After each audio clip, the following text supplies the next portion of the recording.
Okay, this is gonna be a half second because like our Uber driver's gonna be here in a minute, but Shane Lavender vlogs are about to get a lot more exciting because we're about to drive over to Dulles Airport in Virginia and fly to Heathrow in London, where we'll suddenly wake up tomorrow morning. And yeah, first time in Europe, first time out of North America. Exciting stuff. I'll pick up with you guys in the airport.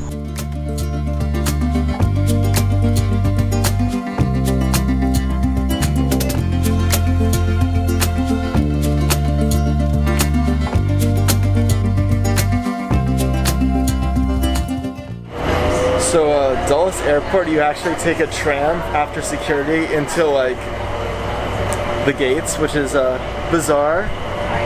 Look at this. This is so like dystopian, my sister and I were talking about, but you know what, I love this. This is definitely best airport. It's a whole experience. As I'm on the train that's going very fast for some reason, this airport is huge. I don't get it, but to offer more context, since I didn't really get to explain earlier, me and my family, we're going to London for 4 days, and then we're going to go to Budapest. They're going to be there for 3, but after that, I'll be moving in because I will be studying abroad for the semester for about 3.5 months in Budapest, which is going to be super exciting, doing screenwriting. Where are we? This is just like, I've been walking forever since we got off the tram. Still no gate. I'm so confused. Like, if I don't see a Panda Express in a hot minute, I'm gonna freak out. Finally, it's starting to look like an airport. Not that that's a good thing. I hate airports. I'd much rather the dystopian bunker that we were just in.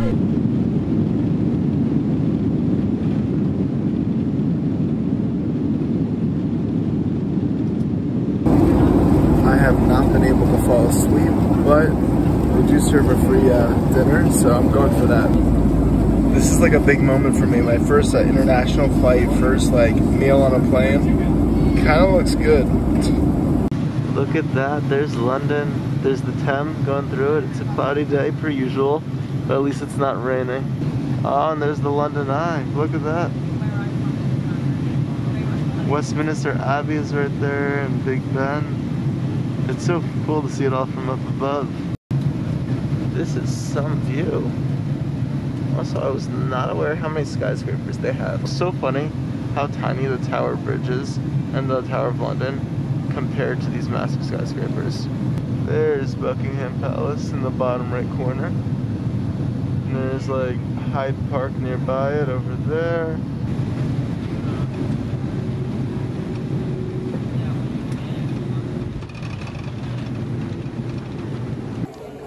That is a long line to go. Passport. Look at this. This is Liverpool Street Station. I'm wearing a Beatles shirt, which is kind of fitting, even though this isn't obviously Liverpool, England. And now we're gonna walk, I think, to our hotel. It's a short walk, so pretty spectacular. Look at this. This is our little reflection of our hotel room. Pretty cool. We rode a couple trains to get here, as you saw on my phone videos. Look at that. There's our view out of the hotel. Very London-y. Pretty cool. So yeah, now we're actually going to start our itinerary for the day. It's like the afternoon, but you know, it's been like one really long day, it feels like. It's kind of hard to explain. It's like 2 days in one. So bad news. Oh, that's a cool building. We happened to go on the weekend where like all of the tube workers are like striking, so there's so few lines open, which makes it very hard to go places. But good news, look at this. This right here is the London Wall, which is actually from Roman times. Look at that. Absolute insanity. And oh my gosh, look at that. That's the Tower of London. It's like right by our hotel, which is insane.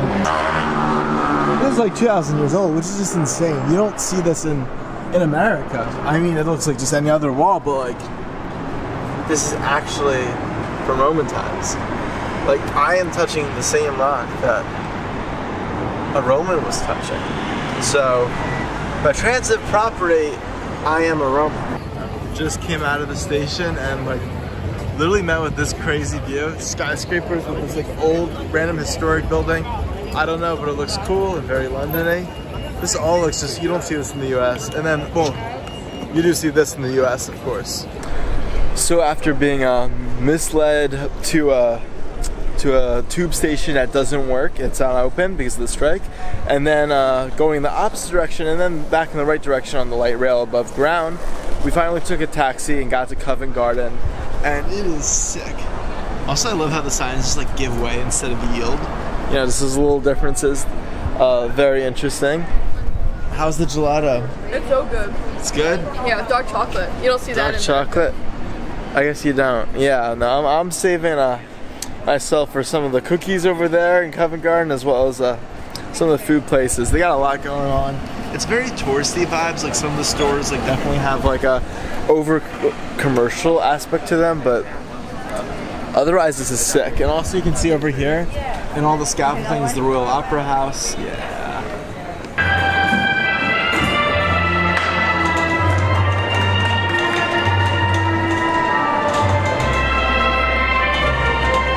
It's just like Frozen and Mary Poppins and Lion King advertisements. No matter where you go, Disney rules with an iron fist.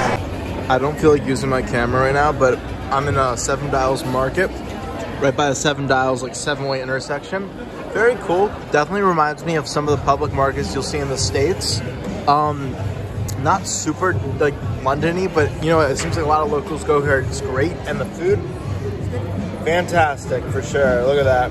Because yeah, Covent Garden was a little bit touristy for my taste. I couldn't find a place I liked, but Filipino food, got some lemongrass ginger chicken. It's fire. After some great Filipino food, it's now time for a little bit of the British Museum, which, what a facade. This is impressive. I'm excited to see what's up here. This is absolutely insane. It's just the first room I entered.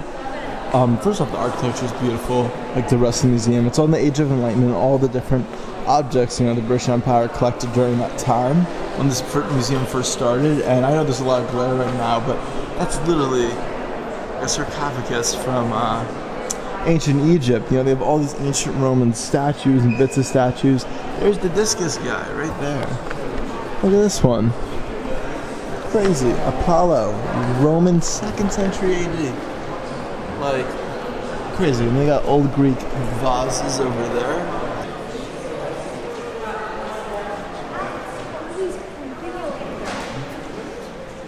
Okay, so we left British Museum a little early, saw a good amount, but again, I am dying here. The food saved me for a little bit, but yeah, it's literally like I'm doing just a 48-hour stretch without going to sleep because I couldn't fall asleep on the plane.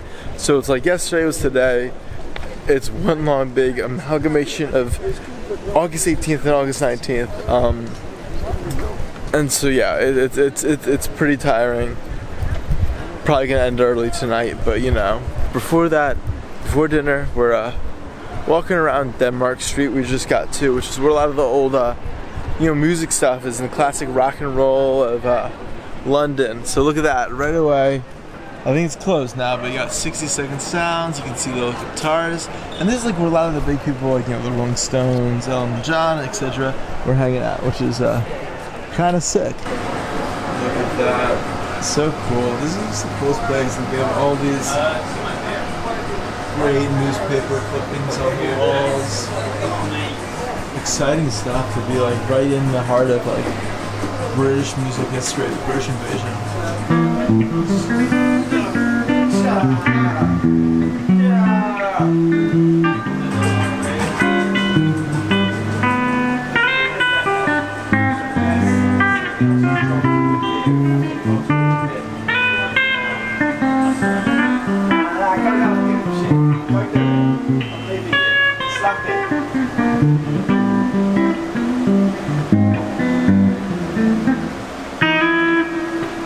So yeah, there was a little taste of my sister on the guitar. Glad we called that shop just before it closed. The sound was phenomenal. And yeah, right now we're in actually Soho, which is exciting. And here officially is Chinatown.